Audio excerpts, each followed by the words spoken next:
আপুনি অৰুণোদয় আঁচনিৰ ফৰ্ম ক'ত পাব এই বিষয়ে কিন্তু বহুত মানুহে জানিব বিচাৰি আছিল। এই ফৰ্মখন অৰুণোদয় 4.0 এই ফৰ্মখন কেতিয়াৰ পৰা আপোনালোকক দিয়া হ'ব এই বিষয়ে কিন্তু জানিব বিচাৰি আছিল।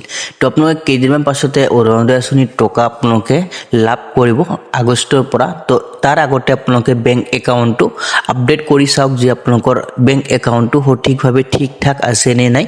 যদি আপোনালোকে KYC দিবলগীয়া আছে নিশ্চয় KYCটো আপোনালোকে দি ৰাখিব আগতীয়াকৈ, যাতে আমাৰ অসম চৰকাৰৰ পৰা পইচাটো প্ৰদান কৰাৰ পাছত পইচাটো কিবা খেলিমেলি নহয়। তো এই কামটো শীঘ্ৰে কৰি ৰাখক। বহুতে মোক কমেণ্ট কৰি সুধি আছিল যে অৰুণোদয় আঁচনিৰ যিখন ফৰ্ম আছে এই ফৰ্মখন আমি কেনেকৈ ডাউনলোড কৰিম বা আমি অনলাইনৰ মাধ্যমত আবেদন কৰিব পাৰিম নে নাই। তো আপোনালোকে অনলাইনৰ মাধ্যমত কিন্তু আবেদন কৰিব নোৱাৰিব, যিহেতু আমাৰ অসমত আটাইতকৈ ডাঙৰ এটা আঁচনি হৈছে অৰুণোদয় 4.0। এই আঁচনিটো মানে আপোনালোকে অনলাইনত আবেদন কৰিব নোৱাৰিব। তো আপোনালোকে অফলাইনৰ জৰিয়তেহে আবেদনটো কৰিব পাৰিব। এই ফৰ্মখন ক'ত পাব এই বিষয়ে বেছিকৈ মানে কমেণ্ট কৰি আছিল।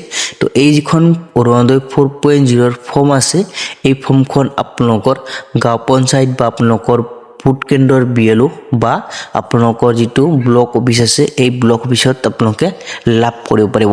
এই তিনিটা জায়গাত আপোনালোকে এই ফৰ্মখন লাভ কৰিব। এই ফৰ্মখন যদি ডাউনলোড লিংক লাগে মই আপোনালোকক ইউটিউব চেনেলত আপোনালোকে এই ডাউনলোড লিংকটো পাই যাব। তো আপোনালোকে ইউটিউব চেনেলত যাই কিনে আপোনালোকে চেনেলটো ছাবস্ক্ৰাইব কৰি কিনে আপোনালোকে ডাউনলোড কৰি কিনে চাব পাৰিব। তো আৰু কিন্তু বহুতে মানে সুধি আছিল যে অৰুণোদয় আঁচনিখন আবেদন কৰিলে কি কি ডকুমেণ্টছ লাগিব। তো প্ৰথমতে আপোনালোকৰ ৰেচন কাৰ্ড লাগিব। যিজন ব্যক্তিয়ে এপ্লাই কৰিব এই ব্যক্তিৰ নাম থকা ৰেচন কাৰ্ড লাগিব, আধাৰ কাৰ্ডটো লাগিব, বেংক একাউণ্ট লাগিব, ভোটাৰ কাৰ্ড লাগিব, পাছপোৰ্ট সাইজ ফটো এক কপি লাগিব আৰু আপোনালোকে এক্টিভ থকা মোবাইল নম্বৰ লাগিব।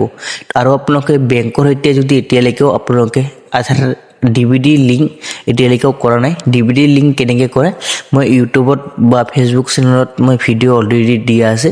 আপোনালোকে ভিডিঅ'টো চাই কিনে আপোনালোকে নিজে DVD লিংক কৰিব পাৰিব, বেলেগক পইচা দিবলগীয়া প্ৰয়োজনেই নাই। তো এইখিনি কাম আপোনালোকে আপোনালোকৰ ঘৰত বহি মোবাইল ফোনতে কৰিব পাৰিব। তো ইয়াৰ আছে আপোনাক গুৰুত্বপূৰ্ণ আপডেট দিবলগীয়া। যদি আপোনালোকৰ কিবা কুৱেশ্যন আছে নিশ্চয় কমেণ্ট বক্সত কমেণ্ট কৰি জনাব। মই আপোনাক নেক্সট ভিডিঅ'ত জনাই দি আছোঁ কেনেকৈ আপোনালোকে সমাধান কৰিব পাৰিব।